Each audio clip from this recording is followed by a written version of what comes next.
안녕하세요. 저는 서울에 살고 있는 디저트 카페를 운영하고 있는 29살 여성입니다.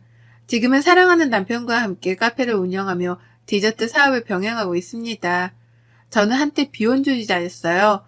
다짜고짜 이런 이야기를 왜 하는지 의심이신 분들이 계실 텐데 제 사연을 들어보시면 그 이유를 자연스레 알게 되실 거예요. 아무튼 저는 결혼은 사치라고 생각하며 혼자 사는 게 차라리 마음 편한 것 같아요. 제가 왜 비혼주의를 찬양했었는지, 왜 결혼을 사치라고 생각했었는지 궁금하지 않으세요? 불과 1년 전에 일어났던 일이라 좀 더 생생하게 들려드릴 수 있을 것 같아서 카페 마감 후 혼자 음악을 들으며 사연을 적어봅니다. 사실 저에게는 남모르 가정사가 있어요. 저는 어렸을 적 엄마가 일찍 돌아가셨고 몸이 불편하셨던 외할머니가 저를 어렵사리 키우셨거든요. 그래도 부족함 없이 키우시려고 식당에서 일도 하시고 밤에 잠도 못 주무시며 부업을 하시면서까지 저를 뒷바라지 해주셨어요. 사춘기가 와도 그러려니 하시며 저를 애지중지 해주신 탓에 저는 큰 문제 없이 중학교 시절을 보냈고 그런 할머니가 고등학생 때 노안으로 돌아가시며 저 혼자 남게 되었죠. 할머니가 돌아가시고 유품을 정리하다가 제 베네 쪼고리가 담긴 작은 상자를 발견했어요. 김도진이라는 이름과 함께 주소가 적힌 종이 그리고 할머니의 편지가 있었습니다. 할머니의 편지를 읽으며 겨우 억누르고 있던 슬픔이 몰아쳐 하염없이 눈물을 흘렸습니다. 세상에 저 혼자밖에 없음을 다시금 깨달았고 앞으로 어떻게 살아야 할지 막막했거든요. 할머니의 장례를 치른 지 몇 개월의 시간이 지나고 조금씩 안정을 찾아갔어요. 엄마와 할머니는 일가 친척도 없었던 터라 앞으로는 저 혼자 먹고 살아야 했습니다. 그래서 낮에는 학교를 가고 저녁에는 카페에서 아르바이트를 했어요. 학비는 학교에서 어려운 가정에게 지원을 해주는 제도가 있어서 부담을 덜 수 있었고 문제는 먹고 자고 하는 생활비였는데 방세가 만만치 않더라고요. 다행히 할머니가 남겨두고 가신 약간의 돈과 엄마의 사망보험금이 2천만 원으로 제가 성인이 될 때까지 먹고 사는데 지장은 없었습니다. 그렇게 할머니가 남기신 작은 박스는 장롱 구석에 처박아두고 점점 잊혀지게 됐죠. 다행히 제 사정을 아는 구청 직원의 도움으로 매달 쌀과 반찬을 지원받게 되었고 저랑 친하게 지냈던 단짝 친구의 부모님이 가끔 반찬을 해서 전달해 주셨어요. 평소에 할머니와 자주 왕래하던 이웃집 할머니들도 저에게 밥을 먹으러 오라며 살뜰히 챙겨주셨죠. 그렇게 주변의 도움을 받으며 어렵사리 생활했고 고등학교 3학년이 되던 봄 남자친구를 만났어요. 이때 만난 남자친구로 인해 저는 비혼주의를 선언했고 이 순간을 제 인생의 가장 큰 오점이라고 생각한답니다. 남자친구는 학교에서 알아주는 모범생이었어요. TV에서 보면 있는 집 자식들은 도도하거나 싸가지가 없었는데 남자친구는 다정다감한 말투와 세심하고 배려 있는 행동까지 뭐 하나 빠지는 구석이 없었습니다. 생긴 것도 이목구비가 뚜렷하게 생겼고 피부는 얼마나 뽀얗던지요. 학교에서 봉사활동을 하며 우연히 친해지게 되었고 솔직히 제가 반에 따라다닌 케이스였어요. 남자친구도 활발하고 털털한 저의 모습에 반했다며 서로 호감을 표시하고 사귀게 되었죠. 남자친구는 백마탄 왕자님이라는 말이 참 잘 어울리던 사람이었습니다. 남자친구의 집은 대대로 법조인을 배출한 사자 집안이었어요. 그렇게 남자친구는 대학도 서울에서 유명한 법학과로 진학을 했어요. 저는 앞으로 먹고 살 것이 더 큰 문제여서 대학 공부는 사치였습니다. 물론 저에게도 대학에 대한 로망이 있었어요. 화창한 날에 잔디밭에 앉아 책을 읽거나 하는 그런 로망이요. 저도 공부를 못하는 편은 아니었어요. 하지만 대학 등록금이며 학비, 생활비가 여의치 않았기에 당장 먹고 살기가 더 급급했어요. 그래서 저는 고등학교를 졸업 후 바로 일을 했습니다. 나이가 어리다는 이유로 사회 경험이 부족하다는 이유로 번번이 면접에서 탈락하곤 했지만 우연히 좋은 기회로 한 디저트 카페에 취직할 수 있었어요. 이 디저트 카페에서 일한 것을 우연으로 저는 디저트 커피에 관심을 갖게 되면서 지금의 카페를 창업하기에 이르렀죠. 몇 년의 시간이 흐르고 남자친구는 대학을 졸업하는 것과 동시에 사법고시를 준비하게 됐어요. 저는 계속 일을 하며 제과제빵 자격증, 바리스타 자격증을 취득하고 경험을 쌓는 중이었고요. 남자친구 집이 상당히 엄격한 집안이라 사법고시를 준비하는 기간에는 다른 요인에 방해받지 않게 집에서 기본적인 지원 말고는 금전적인 지원을 끊었다고 해요. 정말 공부에만 몰두하라는 의미였죠. 그래서 저는 제가 모은 돈을 남자친구에게 주며 이것으로 생활하라며 보태주었어요. 남자친구는 받지 않으려 했지만 저는 내가 남자친구한테 이 정도도 못해줘? 내가 지금 능력이 있으니 이렇게 해주는 거야. 나중에 사법고시 합격하면 나 잊으면 안 돼? 라며 반강제로 돈을 쥐어주었어요. 미래를 위한 투자라며 남자친구를 다독이면서요. 그때 그러지 말았어야 했습니다. 지금 와서 후회하면 뭐하나요? 이미 엎질러진 물인데.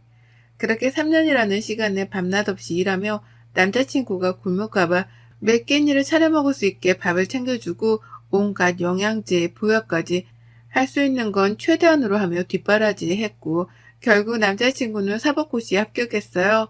사법연수원을 졸업하고 변호사로서 강남에 있는 중견 로펌에 스카우트 제의가 온 남자친구는 만족스러운 첫 출발을 하게 되었죠. 그런 남자친구의 모습을 보자니 제가 다 뿌듯하더군요. 그때까지만 해도 제 미래는 행복할 줄 알았거든요. 제가 카페에서 일을 하게 된 지도 7년차가 되었을 때 사장님이 말씀하셨어요. 지훈씨, 이제 창업을 해보는 게 어때? 일도 오래 했고 지훈씨 실력이라면 창업해도 문제될 게 없는데? 에이, 저는 아직도 많이 배워야 해요. 많이 모자른걸요. 아직도 쿠키 굽다 태우는 거 보면 모르겠어요? 그래도 벌이도 어느 정도 되고 실력도 있으니 충분히 될 것 같은데 도움이 필요하면 언제든 말해. 내가 적극적으로 나서서 도와줄 수 있는 건 해줄 테니까. 그런 사장님의 말에 저는 창업에 대해 알아보며 나름대로 바빠지기 시작했어요. 얼마 뒤 남자친구의 생일이 다가와 모처럼 좋은 시간을 보내고 싶어 남자친구에게 연락했습니다. 자기야, 며칠 뒤면 자기 생일인데 우리 안 본 지도 좀 오래됐고 날 잡고 맛있는 거 먹으러 갈까? 어떡하지? 나 그날 선약 있어. 아쉽지만 다른 날 보자. 자기 친구들이면 내 친구들이나 마찬가지지 뭐. 같이 보면 안 돼? 어떻게 자기 친구들이랑 내 친구들이 같아? 이번에 로펌에 근무하면서 사귄 동료들이야. 어떻게 만든 자리인데 이 정도로 말하면 알아들어야지. 이번에 시니어 변호사 선배들도 와서 중요한 자리인데 거기에 어떻게 자기를 데려가? 알겠어. 왜 신경질이야? 그럼 다른 날 보자. 다시 연락할게. 저는 남자친구에게 내심 서운했지만 중요한 자리라고 하니 그러려니 하고 넘어갔습니다. 그래도 서프라이즈로 놀래켜주고 싶어 남자친구가 일하는 로펌 앞으로 찾아갔어요. 제가 직접 만든 귀여운 모양의 디저트와 커피를 사들고 기다렸습니다. 점심시간이 끝나갈 무렵이었는데 저 멀리서 남자친구가 오는 거예요. 저는 반가운 마음에 자기야 라고 외치며 남자친구를 불렀죠. 남자친구는 저를 발견하고는 뛰어오더니 불같이 화를 내는 게 아니겠어요? 왜 연락도 없이 왔어? 나 외근 중이면 어떡하려고 그랬어. 미리 연락을 하고 오란 말이야. 여기가 오고 싶으면 오고 자기 마음대로 할 수 있는 데야? 아니, 나는 그게 자기 생일이기도 하니까 못 봐서 이것 좀 전해주려고 왔지. 왜 그렇게까지 성질을 내? 그렇게 남자친구와 약간의 실랑이를 했는데 손에 들고 있던 커피와 디저트를 놓쳐 땅에 떨어뜨렸어요. 그것을 보고 주변에 있던 사람들이 하나둘씩 쳐다보기 시작했고 남자친구는 얼굴이 빨개졌죠. 지나가던 동료들을 데리고 남자친구는 황급히 로펌 건물 안으로 들어가 버렸어요. 그런데 들어가면서 들리는 소리가 가관이었어요. 저 여자가 태훈 씨 뒷바라지 해준 그 여자야? 태훈 씨가 눈이 많이 났네. 뭐가 모자라서 저런 여자를 만나요? 집에서 반대 안 해요? 저분이 태연 씨가 말했던 그 조강지처? 조강지처는 무슨 조강지처예요. 보니까 돈 노리고 들러붙은 거 아닌가 몰라. 태연 씨가 어떻게 저런 사람이랑 만났는지 상상이 안 가네요. 옷 좀 봐, 촌스러워라. 저에 대해서 아는 게 없는 사람들이 함부로 짓거리는 게 마음에 들지는 않았지만 저로서는 아무것도 할 수 있는 게 없었고 오히려 제가 초라하게 느껴지더라고요. 우울한 마음을 다잡고 카페로 돌아와 일하고 있는데 마감 시간이 다 되었을 때쯤 로펌 앞에서 봤던 직장 동료 무리 중 한 명이었던 여자가 저를 찾아왔습니다. 우연이겠거니 했지만 저를 일부러 찾아온 것이라며 잠시 대화를 나누자 하더군요. 그 여자는 정말 기가 막힌 이야기를 했습니다. 인사가 늦었네요. 이우경이라고 해요. 태연 씨랑 나 이미 연수원 시절부터 결혼을 전제로 만나고 있는 사이예요. 표정을 보니 얘기는 못 들었나 보네요. 그게 무슨 말이에요? 태훈이랑 저 고등학교 때부터 쭉 만나온 사이예요. 가벼운 사이 아니라고요. 무슨 사이인지 모르겠지만 그렇게 함부로 말하지 마세요. 가벼운 사이? 우리 이미 어렸을 적부터 알고 지냈습니다. 뭐 우리 같은 사람들을 보고 흔히들 정락결혼이라고 하더라고요. 결혼도 비즈니스예요.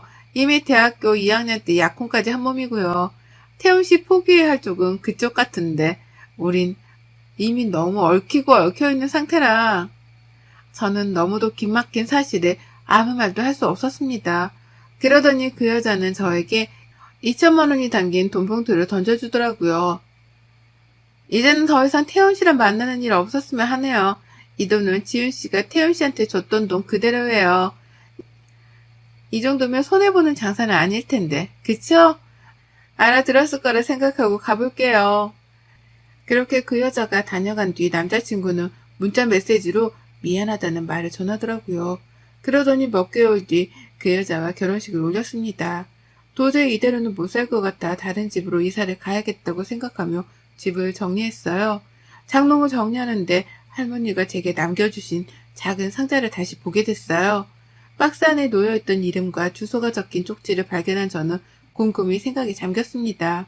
이 사람은 과연 누구인지 어떤 사람인지 궁금했거든요.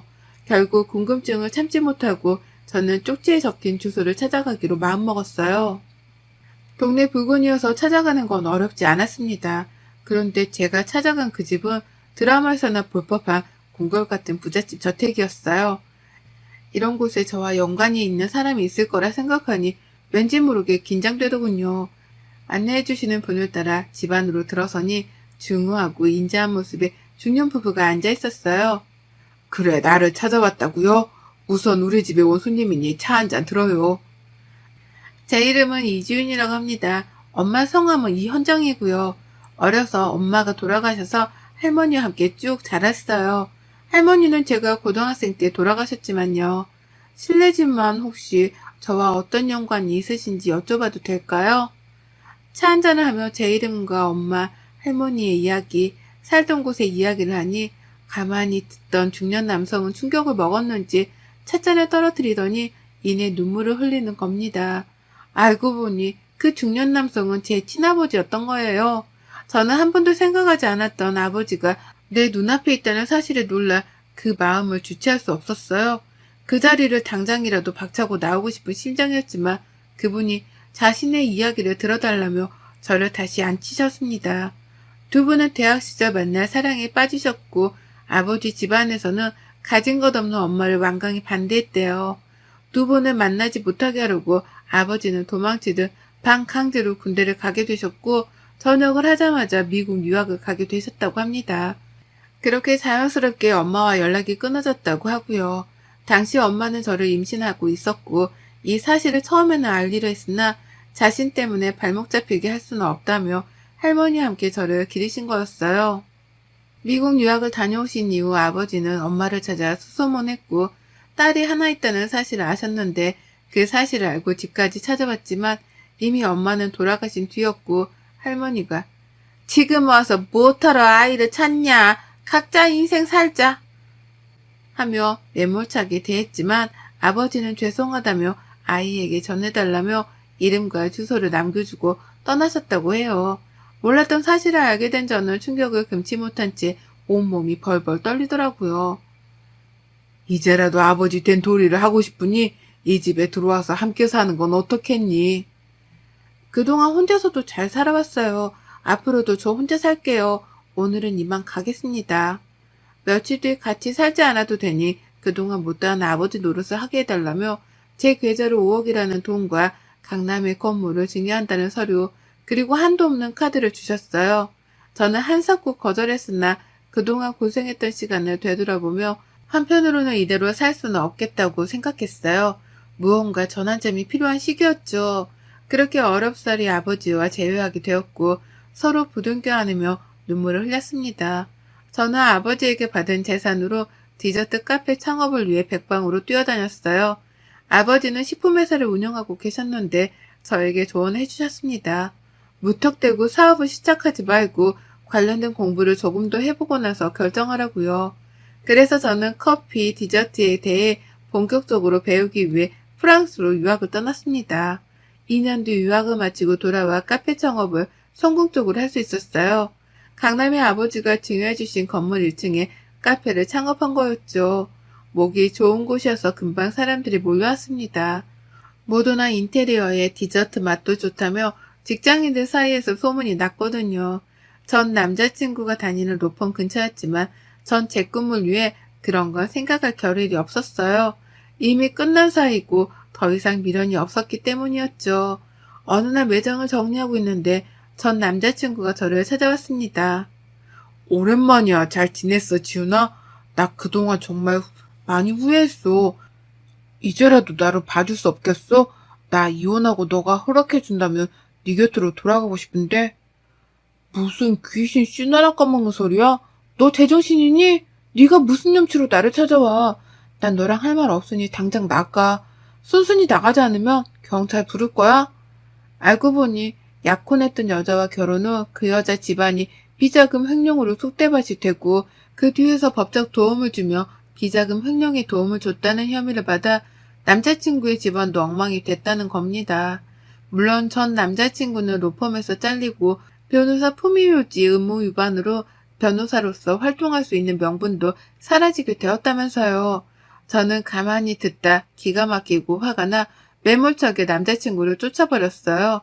며칠이고 계속 찾아와 매달렸지만 경찰까지 부르며 남자친구를 문전박대 했습니다. 정말 끈질기게도 찾아오더라고요. 손님이 있을 때 큰 소리도 내지도 못하겠고 처음부터 접근금지를 하던 조치를 취해야 했었는데 그러지 않은 채가 바보였어요. 정말 구질구질 하더군요. 절 보면서 애처롭게 구는 모습이 그날은 마침 남편도 같이 나와 있던 터라 잘 됐다 싶었습니다. 맞습니다. 저 비혼주의 선언했었죠. 그런데 프랑스 유학하면서 넓은 세상을 바라보니 삶을 바라보는 시야가 달라지더라고요. 유학 시절 공부를 하며 만났고 저를 가르쳐주던 스승이기도 했죠. 디저트 스쿨에서 유일한 한국인이었고 저는 알게 모르게 남편에게 의지를 많이 했었나 봅니다. 남편도 저와 비슷한 아픔을 가지고 있었고 그 부분이 통했던 걸까요? 저희는 어느새 사랑의 감정이 싹터 서로 사랑하는 사이가 되어 있더라고요. 남편은 지인작에 제 사정을 알고 있었고 저희 아픈 부분을 감싸준 고마운 사람이에요. 제가 한국으로 돌아갈 시기가 되자 프랑스 생활을 정리하고 한국에서 디저트 사업을 하기 위해 저와 같이 건너온 남편은 가끔 카페 일을 도와주곤 했습니다. 남편의 디저트 사업은 아버지 식품회사와 콜라보로 진행했어요. 덕분에 홍보 효과는 물론 매출 상승도 큰 폭이었습니다. 국내 해외 할 것 없이 인터넷을 통해 많이 알려지게 되었고 짧은 시간에 급속도로 성장하게 되었죠. 서로 투자를 하고 싶다는 크고 작은 기업체들도 많아져서 남부럽지 않은 명성과 부를 누리게 되었죠. 아무튼 당연히 전 남자친구는 제가 결혼했다는 사실을 몰랐습니다. 그래서 소소한 복수를 해주고 싶었어요. 지훈아, 그러지 말고 내 얘기라도 들어줘. 제발, 지훈아, 이렇게 부탁할게, 응? 무슨 얘긴지 들어볼 가치는 없지만 드러나 보자. 말해봐, 어디? 나 우리 집 망하고 네가 제일 먼저 생각나더라. 나 힘들 때 도와준 거 너밖에 없더라고. 그렇게 모질게 대하지만 않았으면 이런 일도 없었을 텐데 그런 의미에서 우리 다시 시작할 수 없을까? 할 말 그게 다야? 결론만 말하자면 응. 나 너랑 다시 시작 못해. 왜냐고? 나 결혼했거든. 뭐? 네가 결혼을 해? 너 지금 나가지고 논 거야? 이 못된 년 같으니라고 뭘 해줄 것처럼 하더니 날 가지고 놀아? 네가 그러고도 무사할 것 같아? 전 남자친구가 저에게 손찌검을 하려는 신용을 하자 남편이 재빨리 제지했어요. 저기요, 말씀이 지나친 것 같은데 당신이 말한 그 남자가 이 사람이요? 남편과 카페 직원들은 전 남자친구가 하는 행동을 촬영하고 증거로 남겨놓았어요. 그중 한 명은 전 남자친구가 찾아올 때마다 사진과 동영상을 찍어두었죠. 남편은 더 이상 봐줄 수가 없다며 다시는 얼씬도 못하게 해주겠다고 엄포를 놓더라고요. 그러고는 곧장 경찰에 신고해 남편을 연행시켰고 폭행 및 협박 등의 명목으로 고소했습니다. 합의를 하지 않으면 전 남친은 꼼짝없이 구치소에 수감될 신세였죠. 시댁이 될 뻔했던 전 남자친구의 부모님까지 찾아와 무릎을 꿇고 난리를 치는 통에 남편과 저는 못 이기는 척하며 500만 원의 합의금을 받고 고소를 취하해 주었습니다. 전 남자친구와 그 집안 사람들은 정말 고맙다며 인사를 하더니 다시는 찾아오는 일 없을 거라며 꽁지 빠지게 도망가더라고요. 왜 500만 원이라는 돈까지 받았냐고요? 솔직히 안 받아도 그만인 돈이었는데 제가 당했던 기분 그대로 느끼게 해주고 싶었거든요. 저도 같은 사람 되는 거 아니냐며 비판하실 분들이 계시겠지만 이런 거 당해보지 않으면 모릅니다. 그동안 밀어나기도 하고 답답하기만 했던 제 인생은 지금의 남편을 만나 밝고 활기찬 기운만 가득하네요. 사업가 기질이 탁월한 남편을 저보다 저희 아버지가 더 좋아하시는 거 있죠? 남편과 저는 서로 믿고 의지하는 만큼 저희는 더더욱 성장할 겁니다. 그리고 앞으로 더 행복할 거고요. 어떠셨나요, 여러분? 비혼주의 선언할 만 했었죠? 그렇게 인생에서 큰 쓰레기를 걸을 수 있어서 얼마나 다행이었는지 몰라요. 결혼하고 아이까지 있었더라면 저는 더더욱 큰 인생의 오점을 남기게 되었을지도 모릅니다. 똥차가고 벤츠못하더니 정말 값으로 맡길 수 없는 귀한 인연을 만나 평생을 함께할 수 있게 되었네요.